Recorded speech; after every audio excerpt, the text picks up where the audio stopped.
President Trump surprised the media by saying about 40 minutes ago that there would be a signing. They were going for a signing. We're not sure of what. There are 2 pens set up in that room, 2 chairs. Obviously, that's where the signing will take place. We are waiting for that door to open.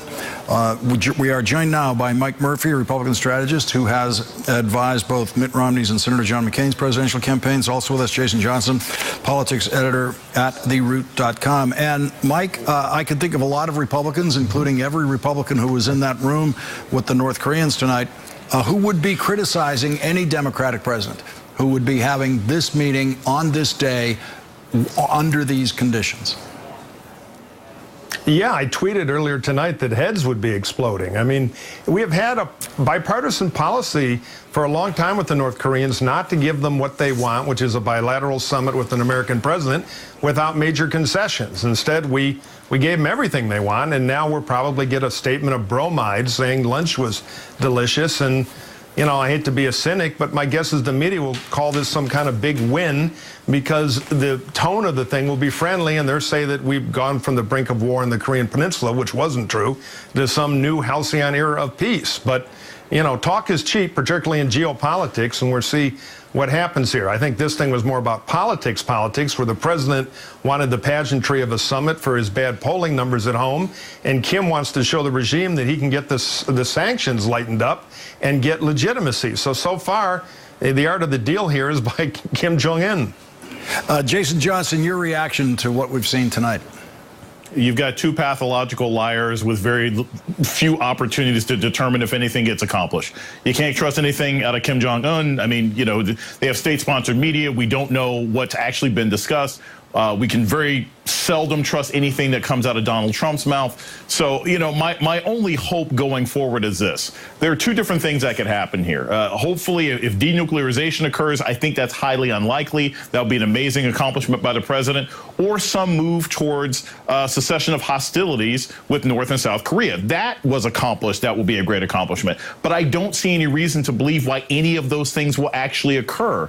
We have a president who studied on crib notes and a piece of toilet paper before he was flying out there, saying he didn't really need to know anything about geopolitics before discussing with Kim Jong-un. And Un has already gotten what he wants. I mean, he looks like he's at the same level of a president of the United States. So it's all kind of disappointing pageantry at this particular point. Whatever it is they're going to sign, I suspect it's just something that says, hey, we had a good conversation, we'll chat again later. But actual progress for the people of South Korea, for Koreans in general, or Americans, I think that's still going to be lacking. Mike Murphy, Kim Jong-un actually is at the same level as the president of the United States right now, and has been for the last couple of hours, with the president of the United States saying to him very plaintively that it is an honor, simply an honor, to be in the same room with him. Yeah, that's unbelievable rhetoric from an American president. They've got to be doing cartwheels inside the North Korean suite. I guess, you know, Kim must have to move to Canada and get democratically elected to get the ire of this president. But it's, you know, it's a bizarro land situation. Now, I kind of agree with the professor. If the North Koreans had decided to put us on some path to peace and normalization, it'll be a big accomplishment. But they've got a, you know, 30, 40-year history of the same strategy, which is act up and get money to stop acting up for a while. And this reminds me very much of the deal that Clinton tried in the 90s that didn't work either. So, you know, what the geopolitical gain is here, I'm having real trouble seeing, and we're sure giving up a lot of American overall principles about dealing with a thug regime here for, so far, absolutely no gain. And Jason Johnson, it seems the North-South tension has been greatly diminished by President Moon of South Korea in his own one-on-one dealings with Kim Jong-un. Right, because they recognize that an end to hostilities is beneficial for the entire peninsula. You know, and again, if the president's role was to engage in like, hey, I want to help bring you guys together. I want to say that whatever support you may lose from China, if you work out a deal with South Korea, will be there to sort of fill in the gaps. I mean, if that was his motivation, it would be great. But there's no reason to believe that our president is thinking that way or thinking that strategically. And also this, and I think this is a really big and sort of important part of what's happening here. Donald Trump probably understands Kim Jong-un better than he does Trudeau. better than he does Merkel, because he understands what it's like to have aspirations for being powerful when, in fact, you have no respect unless you're oppressing the masses. So Donald Trump understands this man very well. He might be in a unique position to get some concessions, but I don't necessarily think that's his strategy. I think he just wants to talk to someone else that may actually understand his plight, as opposed to do something that will be beneficial to people all throughout the region and the world. I want to bring back into our discussion former Ambassador Christopher Hill, former ambassador to South Korea. And I want to get, Mr. Ambassador, I want to get your reaction to something that Secretary of State Mike Pompeo said earlier today. Let's listen to this. I'm not going to get into any of the details of the discussions that we've had to date. I can only say this. We're prepared to take what will be security assurances that are different, unique, than have been provided, that America has been willing to provide previously. We think this is both necessary and appropriate. Security assurances that are different, unique than have been provided, that America has been willing to provide previously. Ambassador Hill, what does that mean to you? It strikes me, I hope I'm wrong, but it strikes me that there may be some idea that we will change our security position in South Korea. So it worries me. Now, what we've offered them in the past is we've given assurances we will not attack or invade them. We will not use nuclear or conventional weapons against them. We're prepared to establish relations with them, and we're prepared to have a peace treaty with them. Beyond that, we have not been prepared to scale down exercises or in any way reduce the number of U.S. forces there. The North Koreans talked to me about that, and I consistently told them that my only regret about U.S. forces is we didn't have enough of them there in the spring of 1950, and that the U.S. forces we have there are not a threat to North Korea unless North Korea tries to invade South Korea again. So I'm not really sure what Secretary Pompeo is saying. I appreciate the need to kind of be careful about what you say publicly, but at some point, you know, we're a democracy and we have a right to know a little about what our government is doing with a government like North Korea. And certainly the South Koreans and the others need to know. Pompeo will be going to those countries. The Japanese in particular are probably very concerned that we may be cutting deals with longer range missiles and not cutting deals with missiles that could actually affect Japan. So there's going to have to be a lot of discussion with these partners and allies. And I just got back from China Sunday night, and I can tell you the Chinese are very interested and frankly very concerned by this kind of sort of winging it diplomacy that we're seeing. And Ambassador Hill, the president seems to think that economic development is something that Kim wants desperately, and he's actually talked about making him rich and making North Korea rich. First of all, would that be possible? Secondly, how much is Kim concerned with that? I think Kim has a notion that he would like his country to become a sort of modern, beautiful place. He's certainly gotten a load of Singapore in the last 24 hours, but I think it's going to be a lot tougher to make North Korea rich than for North Korea to give up its nuclear weapons. Obviously, this goes to the heart of the whole system there, and there are no indications whatsoever that apart from sort of 1970s style Russian or Soviet type reforms that they are prepared to go much further at this time. That is a big step when you open up an economy, you start letting people travel, things like that. I don't think they're quite ready for anything like the China model. So I think expectations really have to be kept in check with that sort of thing. As long as that door is still closed, we are going to try to squeeze in another break here. If that door opens while we are in the break, we will come right back. We'll be right back. We have had a camera on that door for about the last 15 minutes, and the reason we have had a camera on that door for the last 15 minutes is that about 50 minutes ago, the President of the United States said this. Doing great. We had a really fantastic meeting. A lot of progress, really very positive. I think better than anybody could have expected. Top of the line, really good. We're going right now for a signing. What do you decide? Chairman, do you have any comments about denuclearization? What are you signing, sir? We're going to be announcing that in a couple of minutes. The signing, And Mike Murphy, the president said just before the meeting began that he believed it was going to be an excellent meeting. It was going to be a great meeting. So I have a feeling that will be his review of the meeting. Yeah, I think so. You know, we've never heard him describe anything as anything but an amazing victory. So I think he'll immediately telegram the Nobel Committee here and declare this is the greatest meeting ever. And my guess is the communique will talk about more discussion, more negotiation, you know, some sort of forward path. But as the ambassador says, it'll be all words. And Jason Johnson, we're getting an indication that this signing might occur within the next couple of minutes. And again, this was not on the schedule for this point in the meeting, but these are both people who like to have surprises like this. Right. Well, because this makes this keeps the interest on them, right? This is their version of the royal wedding. Everyone's going to pay attention and identify everything about their body language. And Trump will sit there and do his famous thing where he takes a piece of paper and kind of moves it back and forth on his desk. But again, if it doesn't move the needle, if it doesn't improve the lives of millions of Koreans, if it doesn't improve the safety of people across the globe, it doesn't really matter. And I think this is important to understand, you know, sort of domestically. Look, Kim Jong-un is going to go home and say, look what I managed to do, right? Look, everybody else in the world, I got this guy to come over here. So his victory works. He could sign this in crayon, and he's already accomplished what he wanted from a political capital standpoint. The president has a tougher job. If this piece of paper doesn't amount to anything except like a car rental or something else like that, he's going to have a hard time coming back to the United States and saying that this trip was worth it. Given how much his own administration is sort of back and forth on this issue, we expect something to be accomplished here. And if he doesn't have anything to show for it, that's going to ding him in the polls.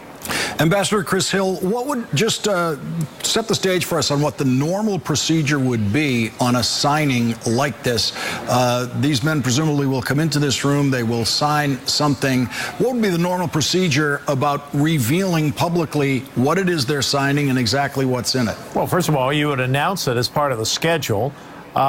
If for some reason you weren't sure it was going to get done, you might have space in the schedule for some event, and people would know that it's about something to be signed, but they haven't agreed yet on what it is they're going to be signed. So it's probably something that they were hoping to get signed but weren't sure.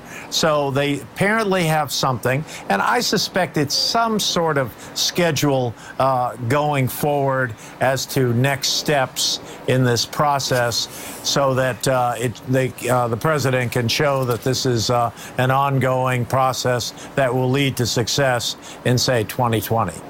We just saw the North Korean delegation and the U.S. delegation enter the room. There is Secretary of State Mike Pompeo, obviously waiting for the president and Kim Jong-un to come through that door, which could be at any moment now, with all of the president's staff, including White House Chief of Staff, also National Security Advisor John Bolton, already in that room. And here is the president of the United States and Kim Jong-un.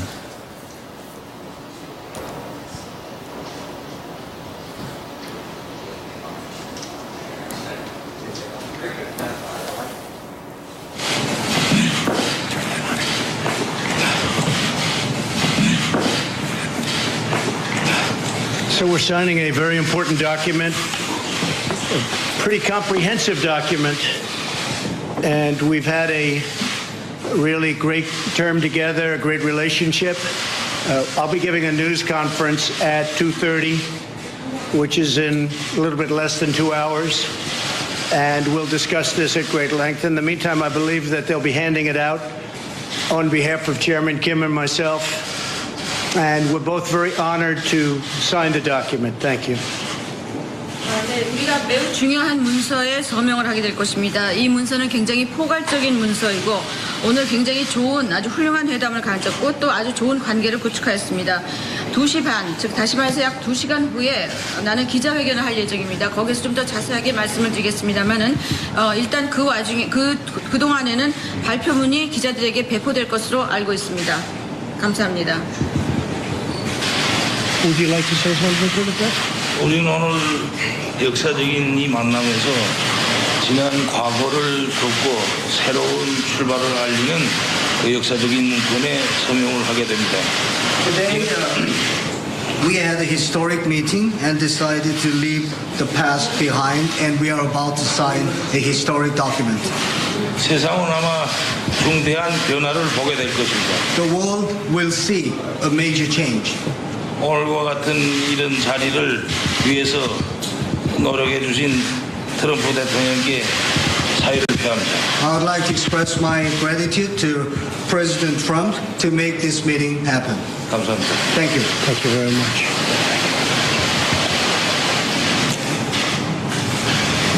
Okay.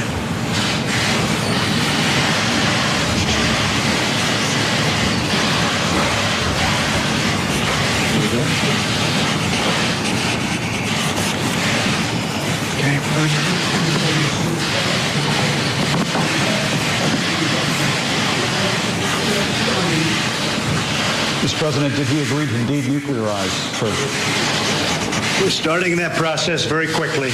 Very, very quickly. Absolutely. Mr. President, 100% denuclearization?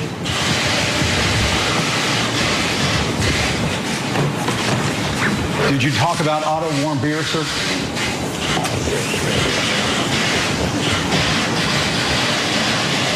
Mr. Penn, did you agree to give up your nuclear arms? You'll be seeing everything in just a little while.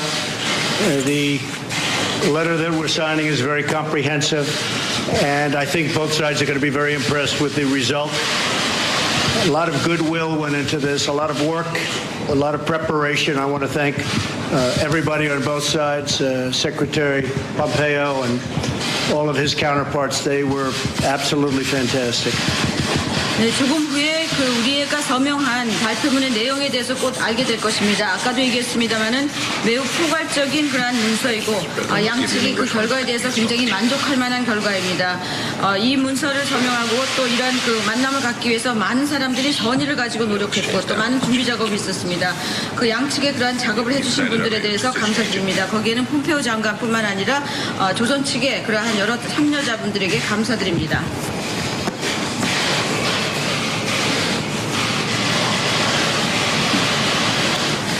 Thank you very much. It's fantastic.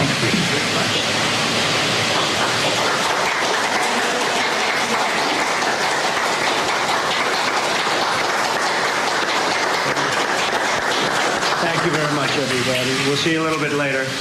And we're very proud of what took place today. I think our whole relationship with North Korea and the Korean Peninsula is it's going to be a very much different situation than it has in the past. We both want to do something. We both are going to do something. And we have developed a very special bond. So people are going to be very impressed. People are going to be very happy. And we're going to take care of a very big and very dangerous problem for the world. And I want to thank Chairman Kim. Spent a lot of time together today, very intensive time. And I would actually say that it worked out for both of us far better than anybody could have expected. I think far better. I watched the various news reports. I would say far better than anybody even predicted. And this is going to lead to more and more and more.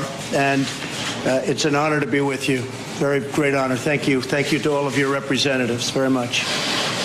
우리 둘 다 오늘 둘 다 뭔가 이루어내려고 싶어하고 또 둘의 특별한 관계가 오늘 시작되었습니다. 그리고 우리는 아주 여러 가지 중요한 여러 가지 문제의 해결에 시작을 했다라고 말씀드릴 수가 있습니다. 김 위원장님께 감사드리고 또 내가 보기에는 오늘 만남이 누가 기대했던 것보다 또 누가 예측했던 것보다도 좋은 만남이고 좋은 결과로 이루어질 것 같습니다. 또 앞으로 더 많은 진척이 있을 것 같고 이렇게 만나게 된 것을 영광으로 생각합니다. 김 위원장님 감사합니다. Thank you very much, everybody. Thank you. Will you invite Chairman Kim to the White House? Absolutely, I will. Mr. Kim, would you like to come to Washington? Thank you. Thank you, everybody.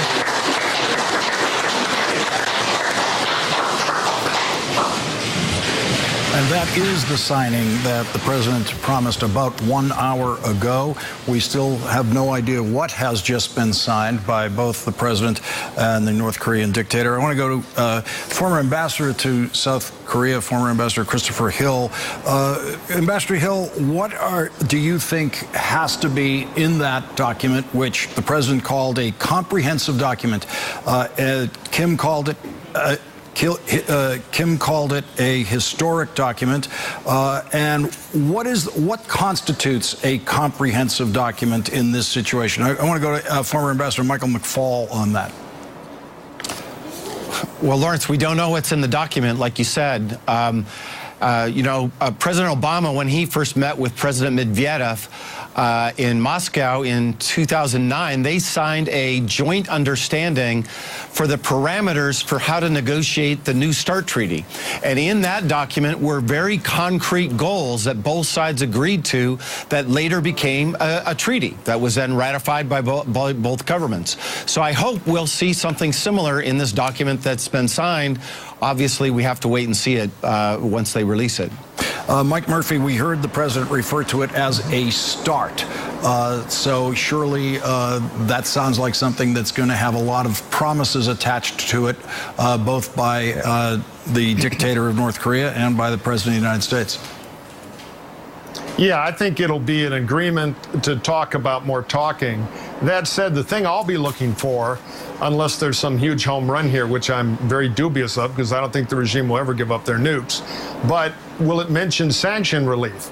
Because what I'm worried about is that we make the mistake of trading away sanctions against North Korean promises of the future, which would fit the North Korean regime strategy of the long game and the president's need for immediate acclimation. So if we give away concrete things like lightening up sanctions in exchange for their promise to go on forever to talk about getting to some golden solution, that would be a huge strategic defeat, I believe, for us. The problem with outlaw regimes is when you negotiate with them, you're negotiating in good faith. That's how we operate. They don't. So these agreements are very tricky, and you just can't give them any good faith for long-term promises, particularly if you give them anything like what they really want, which is sanction relief. We already gave them a summit. We paid at the door. Let's see what we get. And Jason Johnson, on sanction relief, this is the administration that wants to reimpose sanctions on Iran with no evidence whatsoever that Iran was in any way violating the Iran deal. Yeah, this administration wants to reimpose sanctions on Iran after tearing up a deal that other countries are involved with. This is a country that wants to put high tariffs on our allies, and yet the president can sit there and say, you know, he's honored and had this great time with Kim Jong-un. My real concern about this, and other people have mentioned it, is we have no idea what comprehensive means when it comes out of the mouth of this president. It could have been a big piece. It could have been a high school note. Do you like me? Check yes or no. Who knows? Because we're dealing with Donald Trump here. If this ends up having timelines saying, look, we're going to meet, or representatives from our nations will meet every 18 months, and this will be accomplished at this point. If there's benchmarks and check marks and everything else like that, that would be fantastic. But there's nothing about this administration that would lead one to believe that this will be a comprehensive message. And the president will continue to sort of wing it whenever it is he feels like it. And again, I'll also say this, even if we wanted to lift sanctions or do something about sanctions, the president's horrible relationship with the rest of the world right now would make it difficult to get other Western nations to participate in lifting these sanctions. So I don't even know if what he's saying now can be enforced by alliances that we had less than 48 hours ago. Ambassador McFaul, here we are on what is now June 12th in 2018. Is it conceivable that there could be a deadline in this agreement that precedes November of this year, precedes November of 2018, which is to say precedes the congressional elections? Is it possible there could be anything that we're going to go to the president now? He's speaking again.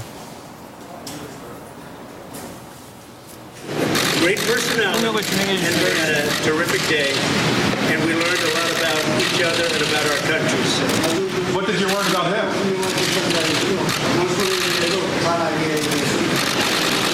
What did you learn about him, sir? I learned he's a very talented man. I also learned that he loves his country very much. When will you see each other again?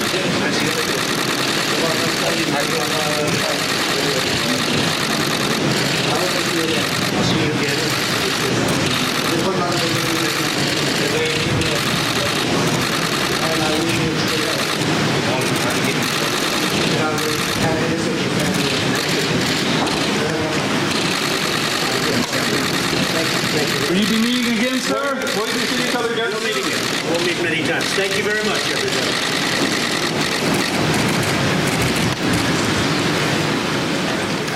That was the president in another handshake with Kim Jong-un. This time, the president saying in answer to a question, what did he learn about Kim today? He said, and this is the highest compliment you can get from Donald Trump, he said, I learned he's a very talented man. And Jason Johnson, that is the president's favorite word when it comes to a high compliment. He sees everything in terms of that word that rules show business, talent.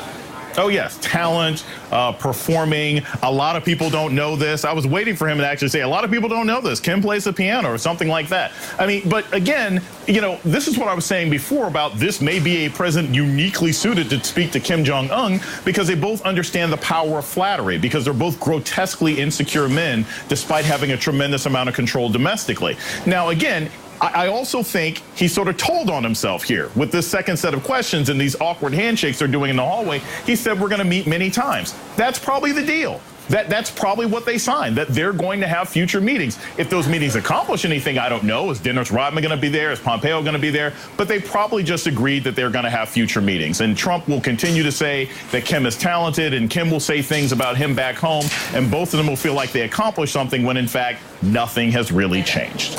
Ambassador Michael McFaul, on this notion that they're going to meet many times, the next thing that will be in the air, the next question that will be in the air is, will there be a White House meeting? Should there be some threshold for that? Well, Lawrence, I want to see the document. I want to see the word denuclearization in the document as a goal that has been agreed to. Without that, the process doesn't matter. Let's just be clear about that. If we haven't agreed to what is the objective that has been agreed to by both sides, then the other meetings is just process, and I think we should say it's a failure. But if it is there, and if Kim Jong-un has just signed a piece of paper saying he is signing up for a process to get rid of all of his nuclear weapons, that would be an achievement. We're joined now live from Singapore by NBC News global correspondent Bill Neely. Bill, are there any indication about what the two leaders have just signed? No, none whatsoever. They've signed the document. President Trump calls it very important and pretty comprehensive. You know, the easy part is over, the photo op and signing this document. Now the hard part begins. Whatever's in it, and we'll be listening very closely and watching very closely, as your previous contributor said, for words like denuclearization or verifiable or irreversible. But, you know, the hard part will take place over the next months and years. Lots of fine words here. You know, Kim said the world will see a major change. It's a historic meeting.